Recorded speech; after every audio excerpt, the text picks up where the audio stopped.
Siamo nella Basilica di San Pietro in Vaticano e abbiamo l'onore e la gioia di parlare con Sua Eminenza il Cardinale Angelo Comastri dell'anno dedicato a San Giuseppe e della preghiera del Santo Rosario. Chiederemo anche a Sua Eminenza di raccontarci della sua amicizia con la Santa Madre Teresa di Calcutta che ha conosciuto per molti anni. Sua Eminenza, il Cardinale Angelo Comastri, è stato vicario del Papa per la Città del Vaticano per tanti anni.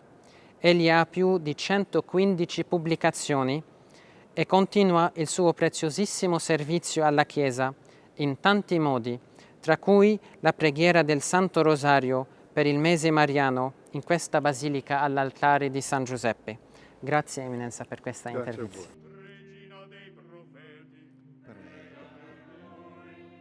Eminenza, abbiamo come fedeli partecipato alla bellissima preghiera del Santo Rosario che lei ha voluto pregare in questa basilica nel tempo di pandemia e che ha coinvolto centinaia di migliaia di persone da tutto il mondo e che in questo mese mariano anche lei sta pregando ogni giorno all'altare di San Giuseppe.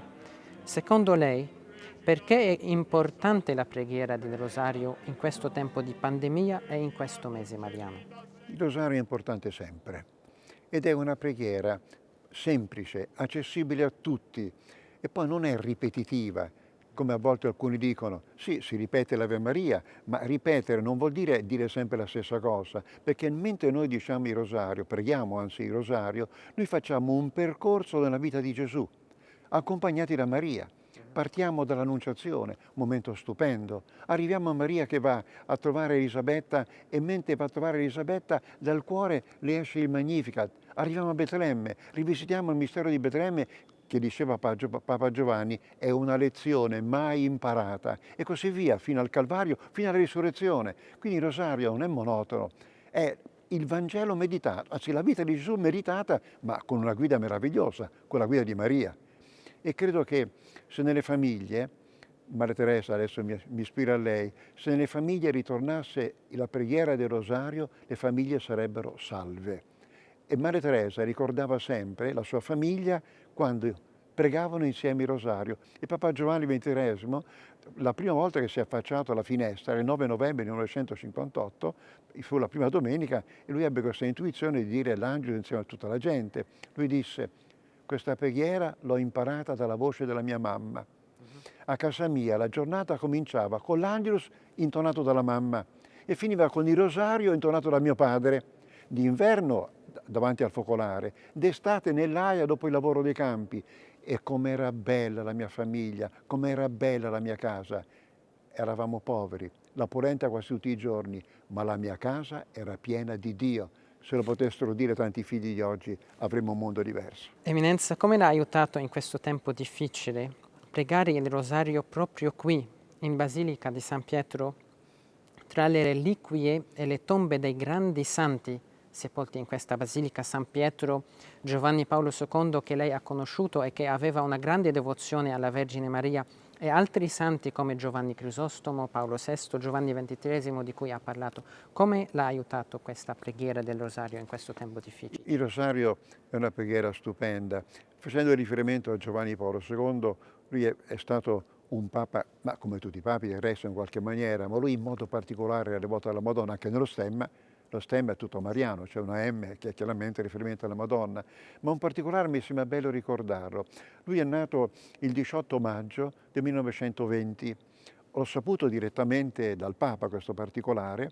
Quando è nato era il mese di maggio e la mamma, mentre partoriva in casa, ha sentito i canti che venivano dalla parrocchia, che era attiva alla casa loro. La mamma ha detto: aprite la finestra. Voglio che mio figlio, nascendo, per prima cosa senta un canto alla Madonna. Così è nato Giovanni Paolo II. Quindi la mamma era devotissima alla Madonna e ha trasmesso alla mamma, che lui ha conosciuto per pochi anni, perché la mamma è morta dopo pochi anni, era piccolissimo lui, però la mamma aveva questa fede. Eminenza, siamo nell'anno che Papa Francesco ha dedicato a San Giuseppe. Dal suo punto di vista e dalla sua esperienza, come possiamo vivere meglio un anno dedicato a San Giuseppe? Io credo che l'anno dedicato a San Giuseppe sia una meravigliosa occasione per prendere coscienza che tutti abbiamo una missione da compiere. A volte pensiamo che sia quasi insignificante, non è vero. San Giuseppe è un santo in penombra, eppure ha avuto un'importanza fondamentale nella vita di Gesù, nella vita della Sacra Famiglia. E il Papa sottolinea che anche in questa epidemia noi siamo accorti che siamo salvi per tante persone che hanno lavorato in silenzio, senza apparire sui giornali, negli show televisivi, penso medici, infermieri, infermiere, anche badanti. E il Papa insiste, anche i papà, le mamme, i nonni, le nonne hanno una grande missione. Io aggiungo personalmente, esiste l'Oscar alla carriera per attori e attrici, andrebbe dato alle mamme, ai papà, ai nonni, alle nonne, quelli hanno diritto a questo premio, che nel silenzio svolgono una missione fondamentale. Ecco, questo è un anno opportuno perché San Giuseppe è il santo della penombra, ma importantissimo. Eminenza, oggi sembra che tanti paesi stanno uscendo pian piano dalla pandemia, però ci sono ancora tante persone che soffrono a causa della pandemia, sia perché sono colpiti dal virus o perché hanno perso un membro della famiglia colpito dal virus. Come può San Giuseppe aiutare e consolare queste persone? San Giuseppe ha vissuto un'esperienza talvolta anche drammatica. Io penso come avrà organizzato il viaggio da Nazareth a Betlemme con la Vergine Maria che era ormai in procinto di dare alla luce il bambino. Immagino che fatica quel viaggio e immagino anche poi da Betlemme in Egitto, che rischio, che fatica. Un migrante non trova il lavoro facilmente, quindi immagino quanto abbia sofferto San Giuseppe, però non appare mai un lamento sulla bocca di Giuseppe, anzi i Vangeli non registrano neanche una parola, è l'uomo del silenzio. Allora nelle prove dobbiamo avere sempre una grande fiducia, le prove sono necessarie. Ho letto una frase che mi sembra molto opportuna, la campana ci dà il suono soltanto quando viene colpita e questo capita anche alle persone. Nelle prove viene fuori quello che siamo, viene fuori quello che abbiamo dentro. A volte la prova ci rivela se siamo aggrappati alla roccia, cioè a Dio, oppure siamo aggrappati sul banale. Allora è il caso di tornare indietro. La prova allora è utile per farci capire a chi siamo aggrappati. Eminenza ha menzionato Santa Madre Teresa di Calcutta e lei ha conosciuto la Madre Teresa, ha avuto una bellissima amicizia con la Madre Teresa, perché la Madre Teresa aveva una grande devozione alla Vergine Maria, alla preghiera del Rosario che ha appena menzionato. Ci può magari raccontare un po' di più su Madre Teresa, sul suo amore al Santo Rosario, magari un episodio della sua amicizia con la Madre Teresa? Su Madre Teresa, se comincio a parlare si fa sera. Sì.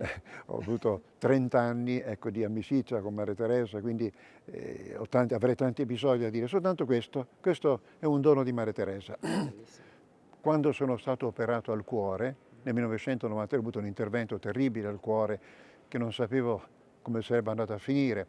Telefonai alla madre, la madre mi disse, vai tranquillo, la Madonna ti accompagnerà. E mi ha mandato questa medaglietta, poi l'ho messa nell'anello, ormai lo porto sempre, e mi disse, la Madonna verrà con te, ti accompagnerà. Io sono entrato in sala operatoria con questa medaglia e la tenevo stretta in mano. Il medico mi disse, guardi che poi con l'anestesia la mano si apre e cade tutto. Mi permisi di dire, lei faccia il suo lavoro, io faccio il mio, io prego e sono tranquillo. E ho affrontato l'intervento, è andato tutto bene. Poi telefonai alla madre, mi hai visto? Ti ha accompagnato la Madonna, stai tranquillo. E la madre aveva sempre la corona del rosario in mano. Pensa, quando è andata all'ONU, è stata l'unica suora al mondo che io sappia che è stata invitata a parlare all'ONU. Lei è andata con la corona del rosario. Il segretario dell'ONU di allora, Pérez Cuéllar, la presentò con parole che la madre non gradì molto. Disse, vi presento la donna più potente della terra. Questa donna ha il cuore aperto a tutti i popoli. Lei veramente è l'ONU, disse lui. La madre sa cosa rispose? Alzò la corona del rosario e disse, io sono soltanto una povera suora che prega. E pregando, la Madonna mi apre il cuore e Gesù me lo riempie di amore. Guardando l'assemblea dell'ONU disse, pregate anche voi. E Gesù vi metterà nel cuore il suo amore e voi lo porterete alle persone che hanno bisogno, forse anche nel pianerottolo stesso, forse in casa vostra c'è qualcuno che ha bisogno della vostra bontà. Pregate, aprirete gli occhi e ve ne accorgerete. Questa è la Madre Teresa, ma uno dei tanti episodi. Eminenza, San Giuseppe e la Vergine Maria hanno vissuto momenti difficili di persecuzione dovendo fuggire in Egitto per proteggere il bambino Gesù dal re Erode e poi tornare dall'Egitto. Secondo lei cosa possono imparare i cristiani che soffrono la persecuzione oggi, ad esempio nel Medio Oriente? Cosa possono imparare da San Giuseppe e dalla Vergine Maria? La Chiesa è stata sempre perseguitata, ma noi abbiamo la certezza che non vincono i persecutori. Siamo qui a Roma. Qui un tempo dominava Nerone. Cosa c'è di Nerone? Non c'è più niente. Cosa c'è di Erode? Non c'è più niente. I persecutori finiranno presto, non hanno l'ultima parola. Del resto, pensa, la Madonna nel Magnificat ha fatto una stupenda profezia. Ha detto: Dio disperde i superbi nei pensieri del loro cuore, rovescia i potenti dai troni e innalza gli umili. Pensa, questa preghiera, il Magnificat, fece paura al potentissimo Napoleone, il quale nel 1806 era, si può dire, padrone del mondo, eppure rimase davvero disturbato quando seppe che il 15 agosto, che era il suo compleanno, era nato il 15 agosto 1769, in tutte le chiese, è la festa dell'Assunta, si legge il Magnificat. Fu talmente irritato da proibire la festa dell'Assunta in Francia, perché nel giorno del mio compleanno, disse lui, non voglio sentir dire che Dio rovescia i potenti dai troni e innalza gli umili, però è successo anche a lui. Passarono pochi anni, 1815, anche lui perse il trono. Le parole di Maria attraversano la storia. A tutti coloro che soffrono, che sono perseguitati, vorrei dire: stare tranquilli. Se siete dalla parte di Gesù, voi siete dalla parte dei vincitori. Mi permetto di citare una parola di San Giovanni Bosco. Lui diceva: quando sono con Dio siamo la maggioranza. La ringrazio, Eminenza, a nome mio e a nome di tutti i responsabili del sito Allah Mahabba. Grazie mille. Grazie a voi. Vi dico sinceramente, con tanto affetto per il Libano, l'ho sempre sentito come dire la porta che ci apre la strada alla terra di Gesù. Thank you for watching this video. Before leaving, subscribe to this channel if you like this video. Tap the like button and share it with your friend.